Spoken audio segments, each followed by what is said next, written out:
Olá pessoal, tudo bom? Hoje nós vamos falar sobre a obra De Profundis, escrito por Oscar Wilde. Oscar Wilde ele escreveu essa obra quando esteve preso no cárcere de Reading. Ele foi preso porque naquela época era proibida a prática da homossexualidade. Era chamada de sodomia naquela época.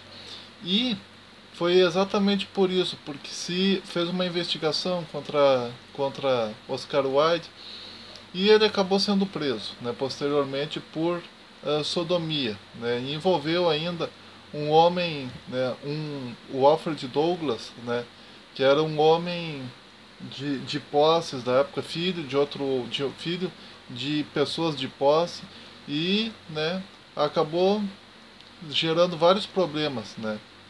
Bom, o De Profundis é uma obra que Oscar Wilde escreveu exatamente quando estava preso, quando estava no cárcere. É uma obra interessantíssima, interessantíssima mesmo, pelo fato de que ali tu vê a alma de um homem, né, preso dentro de uma prisão, né, se vê exatamente os pensamentos dele, as intenções dele. É praticamente quando a gente lê a obra De Profundis, é praticamente como se tu estivesse vendo um laboratório em que a alma humana é analisada, né? Partindo exatamente do indivíduo que passou por aquela situação de estar preso, né? Bom, o Oscar Wilde, nas obras dele, ele era muito, ele se levantava muito contra questões da época, costumes da época, tradições da época, mas quando ele foi preso, a gente vê no De Profundis uma certa humildade, né, por parte de Oscar Wilde. Ele se torna uma pessoa humilde, uma pessoa calma, uma pessoa tranquila. Ele conta na obra dele De Profundis que por vezes ele chegava a pegar o pão que ele comia e ele pegava cada pedacinho de pão que caía, ele juntava e colocava em cima do prato de metal, né? Como um ato de amor, né? Em homenagem às pessoas que não tinham o que comer. Lembrando que quando ele estava solto, antes dele ser preso, ele era uma pessoa que não se interessava muito pelos outros, ele era uma pessoa que não se interessava pela questão da pobreza. Nas obras dele, ele nunca trabalha exatamente essa questão da pobreza, essa questão. Não, ele age de maneira muitas vezes grosseira em relação aos outros. Os personagens dele muitas vezes são violentos em relação à sociedade, se consideram muitas vezes superiores, muitas vezes as mulheres são inferiorizadas nas obras de Oscar Wilde, mas na prisão, digamos assim que ele teve um contato com ele mesmo, ele ficou longe da sociedade e ele começa a analisar a si mesmo. Né? Ele também fala para nós que as pessoas que têm posse, as pessoas ricas, elas são mais cruéis do que as pessoas pobres, porque ele via pessoas pobres, né, visitando os seus parentes queridos que estavam presos, ele via as pessoas pobres consolando os seus amigos que estavam presos. Todavia ele, por ser um homem rico, ele se sentia isolado dos seus amigos ricos, ele se sentia isolado das pessoas que até então estavam sempre com ele. Ele diz em determinado momento que os ricos costumam tratar os seus amigos que estão presos como se fossem párias da sociedade. Né? Eles procuram se afastar, ficar longe. Eu vou ler então alguns trechos exatamente dessa obra De Profundis. É necessário que se diga que eu mesmo me arruinei e que ninguém, grande ou pequeno, possa se arruinar sem as suas próprias mãos. Eu o proclamo assim, trato de confessá-lo assim, ainda que os demais não pensem dessa forma. Eu lanço sem piedade contra mim mesmo essa acusação implacável, por terrível que seja, que haja sido o que o mundo me tem feito. O que eu fiz a mim mesmo foi mais terrível ainda. Eu estava em relação simbólica com a arte e com a cultura de minha época. Nos alvores de minha maturidade, eu tive consciência disso e de imediato forcei a minha época a compreendê-lo. Geralmente o posto de um homem é determinado quando é pelo historiador ou pelo crítico, muito tempo depois que o homem e a época desapareceram. Comigo foi diferente. Eu tive consciência disso e o transmiti aos demais. Os deuses me haviam outorgado quase todos os dons, mas eu me deixei seduzir. Concedi a mim mesmo largos períodos de repouso insensato e sensual. Farto de subir nas montanhas, desci deliberadamente as profundezas, em busca de sensações novas, o que, para mim, nas esferas do pensamento era paradoxal. O foi a perversidade na esfera da paixão. Ao final, o desejo se converteu numa enfermidade ou numa loucura, ou em ambas as coisas. Cheguei a não me interessar pela vida alheia. Tomei o prazer onde o encontrei e o segui. Eu tratei de ser dono de mim mesmo, mas perdi o governo de minha alma e a ignorei. Permiti que o prazer me dominasse e caí nessa terrível desgraça. A única coisa que restou foi a humildade. Ou seja, aqui ele já está dizendo para nós que depois de ter subido tanto e aproveitado todos os prazeres da vida, agora preso, ele vê que tudo isso é vão e só resta para ele a humildade. Mais tarde ele vai falar em determinado momento que ele jamais negaria a prisão, mas sim usaria essa situação para se elevar, procuraria tirar algo bom dessa situação terrível da qual se envergonhava.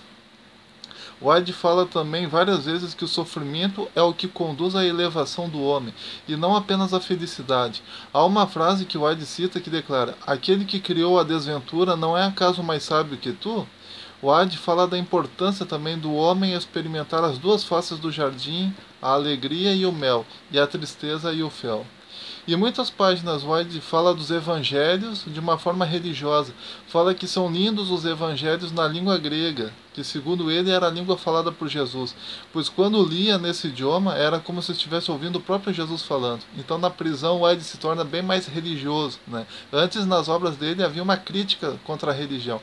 Agora ele se torna religioso, ele começa a ler a Bíblia dentro da prisão. O Oscar Wilde começa a ler os evangelhos do Novo Testamento na língua grega, inclusive. Depois ele vai dizer para nós: busco o místico na arte, na vida, na natureza. No De Profundis, por vezes White fala dos sacerdotes como pessoas que falam de mistério sem saber do que estão falando. Outras vezes ele fala de Jesus como um romântico e da vida cristã e moral como uma obra de arte romântica e praticada no dia a dia. O viver cristão é para White fazer arte todos os dias. Então a vida cristã para Oscar Wilde, quando ele estava na prisão, ele dizia que a vida cristã é uma forma de arte, é uma obra de arte, viva, né? O 13 de novembro de 1895, saí da enfermaria do cárcere de Londres para ser trazido aqui. Antes de abandonar a capital, tive que esperar com um uniforme de presidiário. Desde as 2 horas até as 2h30, no banquinho central da estação de Clapham Junction. De todos os objetos imagináveis, eu era o mais grotesco. As pessoas, ao me ver, começavam a rir. A cada trem que chegava, crescia o círculo de curiosos. Todos se divertiam indescritivelmente. Quando souberam quem era eu, se divertiram ainda mais. Assim fiquei ali, durante meia hora, sob a chuva cinza de novembro, em meio de uma multidão que zombava de mim. Durante todos os dias, à mesma hora, eu chorei, revivendo aquele momento. Isso não é tão trágico como o acaso parecerá. Para os que jazem encarcerados, as lágrimas formam parte da experiência cotidiana. Um dia sem lágrimas é um dia em que o coração está endurecido, não um dia no qual o coração está feliz. Agora começo a ter mais piedade por aquela gente que riu de mim mais do que por mim mesmo. Depois, em uma outra parte, né, quando ele vai falar sobre a alma do homem, né, a alma do homem sob o socialismo, que eu já vou colocar aqui dentro desse vídeo as duas obras juntas, assim. Ele vai dizer: o socialismo, por exemplo, anula a vida de família. Com a abolição da propriedade individual desaparecida, a forma atual de matrimônio. Tá? Então, segundo Oscar Wilde, quando tu anula o conceito de propriedade privada, tu anula também o conceito de matrimônio, família, homem e mulher se casando dentro da igreja, tendo filhos, enfim.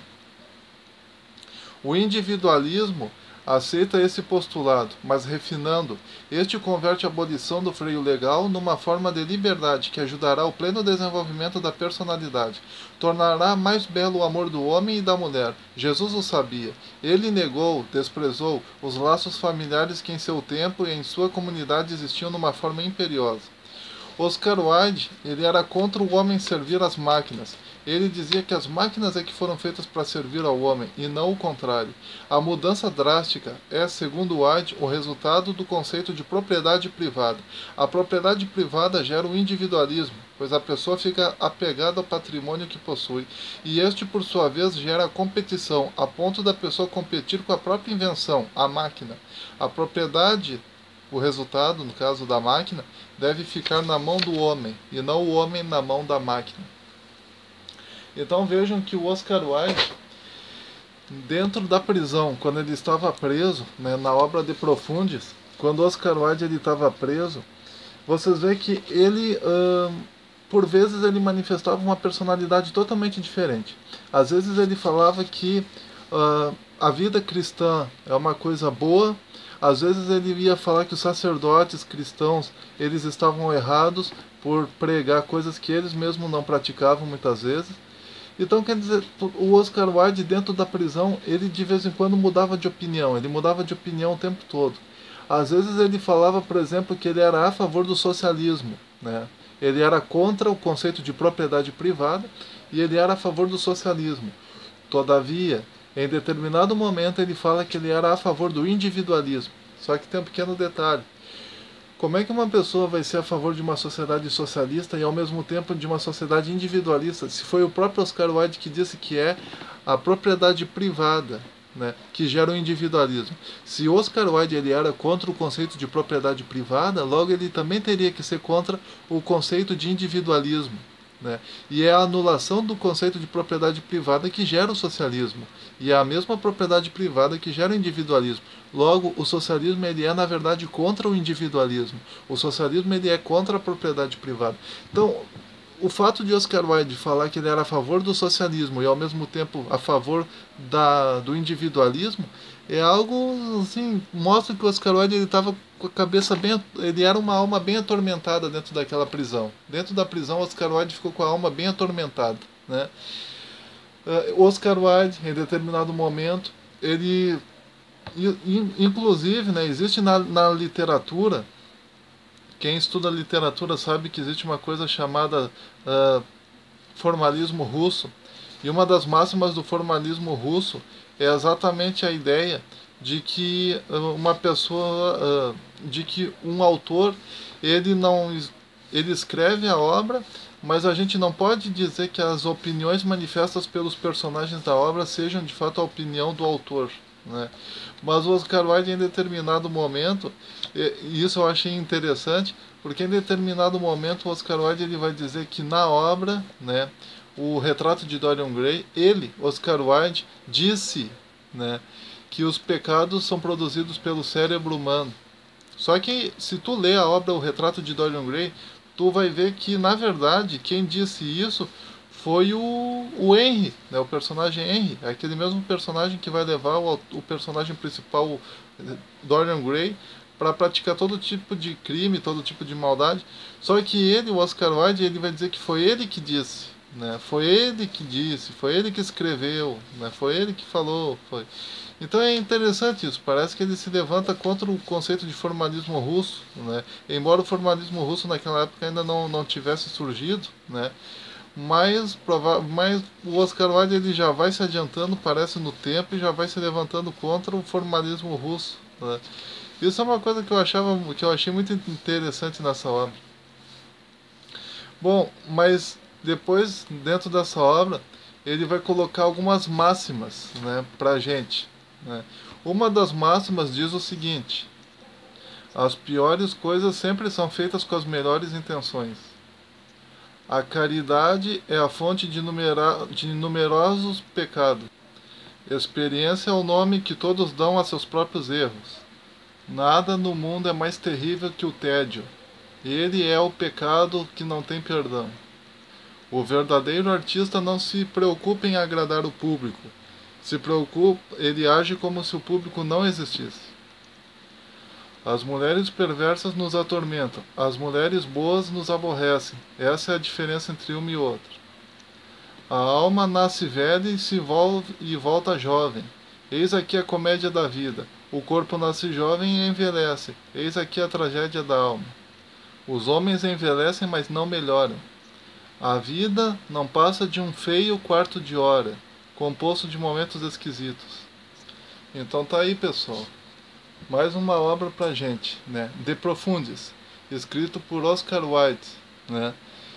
Compartilhe esse vídeo, dê o seu joinha, leiam esse livro acima de tudo. Um forte abraço.